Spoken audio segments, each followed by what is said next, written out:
আসসালামু আলাইকুম। তো আপনারা কেমন আছেন? আলহামদুলিল্লাহ আমি ভালো আছি। তো আজকে আমি নিয়ে আসলাম আরেকটা নতুন ভিডিও। তো দেখুন, এই যে এখানে আমি দুন্দল আলু দিয়ে, আর সাথে আছে শিং মাছ, আর এখানে আছে পেঁয়াজ, কাঁচামরিচ কাটা। তো আজকে আমি একটা নতুন রেসিপি রান্না করবো। তো আমার ভিডিওটা দেখতে থাকুন আপনারা। তো এখানে আমি কড়াই বসিয়ে দিলাম। এখন আমি তেল দিয়ে দিব। তো আমার তেলটা গরম হোক, এর মধ্যে আমি এই যে শিং মাছটা আমি হলুদ মরিচ লবণ দিয়ে মাখিয়ে নেব। তো আমি এখানে এই যে মাছের মধ্যে হলুদ গুঁড়া দিয়ে দিলাম, এখন দেবো মরিচের গুঁড়া আর স্বাদ মতো লবণ দিয়ে আমি মাছটা ভালোভাবে মাখিয়ে নেব।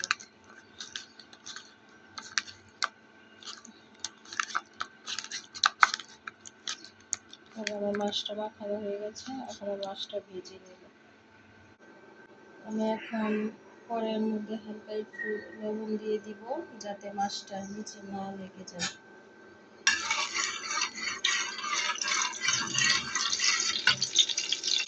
আমি এই যে আমার কড়াই গরম হয়ে গেল, এখন আমি মাছটা দিয়ে দিব। আমরা সব মাছ ভেজে খাই, আমরা মাছ ভাজা ছাড়া কোনো তরকারি খাই না। এই যে দেখুন, আমার মাছটা ভাজা হবে। এই যে আমার মাছ আমি এখন মিশিয়ে দিব।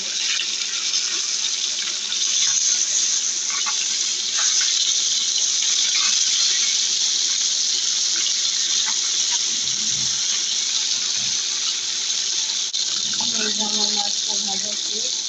এখন আমি মাছ ভাজা যে তেলটা, এটা আমি দিয়ে তরকারিটা বসিয়ে দিই। এই যে আমার পাতিলা বসিয়ে দিলাম, মাছ ভাজার তেলটা আমি দিয়ে দিলাম।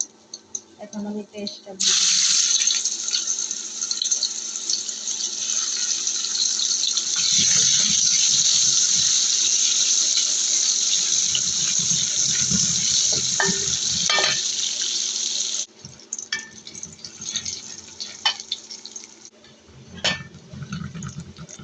এখানে আমার এই যে এখানে মশলাগুলো আমি একসাথে মিক্স করে নিলাম।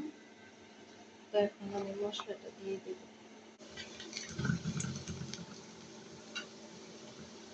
মশলাটা দিয়ে দিলাম।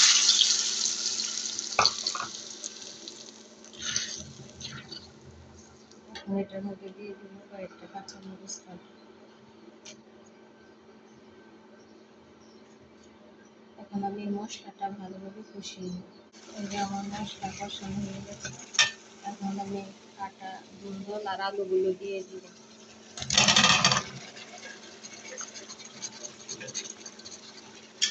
ভালোভাবে নেড়ে দিব।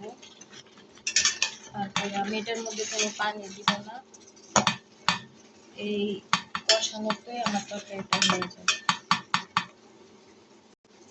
তো আমি এখন ঢাকনা দিয়ে ঢেকে দিব।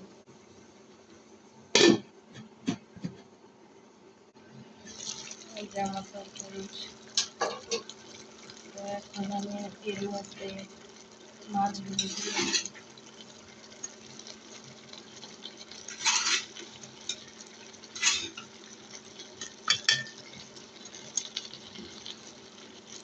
আমি এখানে কোনো পানি দিব না, কারণ দুন্দলের তরকারিতে এমনিতেই পানি উঠে।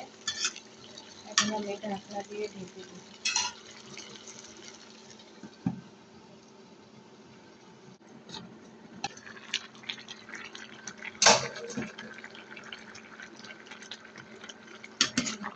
তরকারি আমি বলেছিলাম না যে এই যে পানিতে এমনিতেই তরকারির মধ্যে পানি উঠবে। দুন্দলের তরকারির উপর এমনিতেই পানি উঠছে, তো পানি দেওয়ার কোনো দরকার নেই। আমার তরকারিটা হচ্ছে দেখুন আপনারা। তো এই যে আমার তরকারি হয়ে গেছে, দেখতে কি সুন্দর লুবিয়ে হয়েছে। তো আমার রান্না করা শেষ।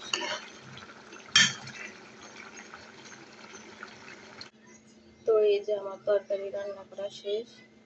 যদি আপনাদের এই ভিডিওটা ভালো লাগে তো অবশ্যই একটা লাইক করবেন, সাবস্ক্রাইব করে থাকবেন। আর যে যেখান থেকে ভিডিওটা দেখছেন সবাইকে ধন্যবাদ। তো সবাই ভালো থাকবেন। আল্লাহ হাফেজ।